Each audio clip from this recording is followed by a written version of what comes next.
अब भरत जी राज्यसभा में पहुंची। उस समय वहां कुल गुरु वशिष्ठ के अतिरिक्त अन्य मंत्रीगण भी उपस्थित थे। तब गुरु वशिष्ठ ने भरत जी को धर्म और नीति का विधान समझाते हुए कहा, भरत, होनी बड़ी प्रबल है। हानि, लाभ, जीवन मरण और यश और अपयश सब विधाता के हाथ में है। महाराजा दशरथ सब प्रकार से भाग्यशाली थे, इसलिए उनका शोक करना व्यर्थ है। अब तुम यह शोक त्याग कर अपने पिताजी की आज्ञा का पालन करो। महाराज ने यह राजपद तुम्हारे लिए दिया है, तुम राजा बनकर प्रजा का पालन करो। गुरु वशिष्ठ के कथन का सब मंत्रियों ने भी हाथ जोड़कर समर्थन किया। सबके वचन सुनकर भरत ने विनती भरे स्वर में कहा, गुरुदेव, नीति कहती है कि राजा धर्मात्मा होना चाहिए, लेकिन मेरे समान पापी कौन है जिसके कारण राम, लक्ष्मण और सीता को वनवास हुआ, पिताश्री की मृत्यु हो गई। मैं नीच ही सब अनर्थों का कारण ही। मैं इस सिंहासन पर बैठने की योग्य नहीं, इस पर राम भैया ही बैठेंगे, ये मेरी प्रतिज्ञा है। श्री राम को राज सिंहासन पर बैठाने का संकल्प करने के बाद भरत जी ने सबसे विनती करते हुए कहा, अगर आप सब इस राज्य की भलाई चाहते हैं तो मुझे आशीर्वाद दें कि मैं अपने काम में सफल हो सकूं। हम सब लोग वन में जाकर राम भैया का राज तिलक करेंगे और उन्हें अपने साथ वापस लेकर यहाँ आएंगे। मुझे विश्वास है कि वह मुझे अपना सेवक जानकर मेरी विनती को नहीं ठुकराएंगे। सब लोगों ने भरत जी की इस बात का समर्थन किया। फिर भरत जी की आज्ञा से आर्य सुमंत ने वन में जाने की पूरी तैयारी शुरू कर दी। दूसरे दिन भरत अपने कुटुंबी जनों, मंत्रियों और प्रजा के लोगों तथा गुरु वशिष्ठ को साथ लेकर श्री राम के राज तिलक की समस्त सामग्री लेकर वहां से वन के लिए चल पड़े। उधर राजा जनक को जब भरत के वन में जाने की बात का पता चला तो वह भी अपने कुटुंबी जनों और सैनिकों के साथ वन के लिए चल पड़े। उधर राम, लक्ष्मण और सीता ने चित्रकूट में पहुंचकर मंदाकिनी के तट पर एक पर्णकुटी बनाई। वे तीनों शांति से उस पर्णकुटी में रहने लगे। एक दिन उन तीनों ने आकाश में पक्षियों को भयभीत होकर उड़ते देखा तो श्री राम ने लक्ष्मण से कहा, देखो लक्ष्मण, पक्षी भयभीत होकर आकाश में उड़ रहे हैं। उधर दूर क्षितिज में धूल के बादल भी उठते हुए दिखाई दे रहे हैं, जरा देखो क्या बात है।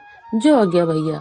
इतना कहकर लक्ष्मण तुरंत एक पेड़ के ऊपर चढ़ गए और दूर देखते हुए शंका के स्वर में बोले, भैया सावधान हो जाइए, राज सिंहासन पर अधिकार कर लेने के बाद भरत अपनी फौज के साथ हमें यहाँ मारने के लिए आ रहा है। नहीं नहीं लक्ष्मण, तुम्हारी शंका निर्मूल है। सदाचारी भरत कभी ऐसा नहीं करेगा, उसे यहाँ आने तो दो, तुम्हारी शंका भी दूर हो जाएगी।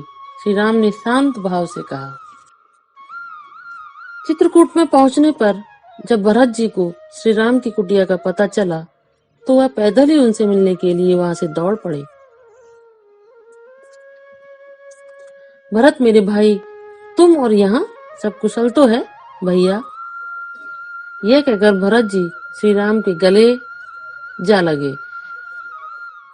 उनका मधुर मिलन देखकर लक्ष्मण जी को मन में अपनी शंका पर संताप होने लगा। वे सोचने लगे कि मैं कितना गलत अर्थ लगा लेता हूँ। भरत को तो राम भैया से भी उतना ही स्नेह है जितना मुझे। यही सोचकर लक्ष्मण ने भरत जी से अपनी इस शंका के लिए क्षमा मांगी तो भरत ने उसे अपने गले से लगा लिया। उसके बाद उसने अपने आने का प्रयोजन श्री राम को बताया। तभी माता कौशल्या, कैकेयी और सुमित्रा विधवा वेश में वहां पहुंची। उनका यह विधवा वेश देखकर श्री राम व्याकुल होकर विलाप करने लगे। तब भरत जी ने कहा, भैया पिताश्री आपका विछोह नहीं सह सके और आपका ही नाम लेते लेते स्वर्ग से धार गए। उस समय मैं नाना के घर पर ही था। आप पिताजी, श्री राम करुणा भरे स्वर में बोले, भरत, वनवास खत्म होने पर मैं अयोध्या लौटने की प्रतीक्षा में था, लेकिन पिताश्री के चले जाने के बाद अब मेरा घर लौटने का उत्साह भी खत्म हो गया। यह सुनकर गुरु वशिष्ठ ने उन्हें भांति भांति के उपदेश देकर समझाया। उनके उपदेशों को सुनकर श्री राम ने मंदाकिनी की धारा में खड़े होकर अपने दिवंगत पिता को जल अर्पण किया और कहा, हे पिताश्री, यह पवित्र जल हमारे पूर्वजों के लोक में पहुंचकर सदैव आपको प्राप्त होता रहे। अगले दिन भरत ने अपने लाए हुए राशि वस्त्र और राज तिलक का सामान सब श्री राम के आगे रख दिया और कहा, भैया, हम सब लोग आपका राज तिलक करने आए हैं। भरत, मेरे प्यारे भाई, मैं ऐसा नहीं कर सकता। क्यों नहीं कर सकते भैया?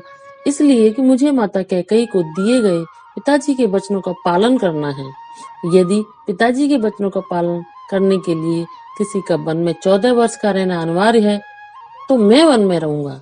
नहीं भरत, वचनों के अनुसार तो मुझे 14 वर्ष का वनवास और तुम्हें राज्य मिला है, इसलिए मैं जब तक वन में हूँ, राज्य का संचालन तुम्हें ही करना होगा। ठीक है, अगर आपका यही आदेश है तो मैं शासन चलाऊंगा, लेकिन राज सिंहासन पर प्रतीक आपकी चरण पादुकाएं रहेंगी।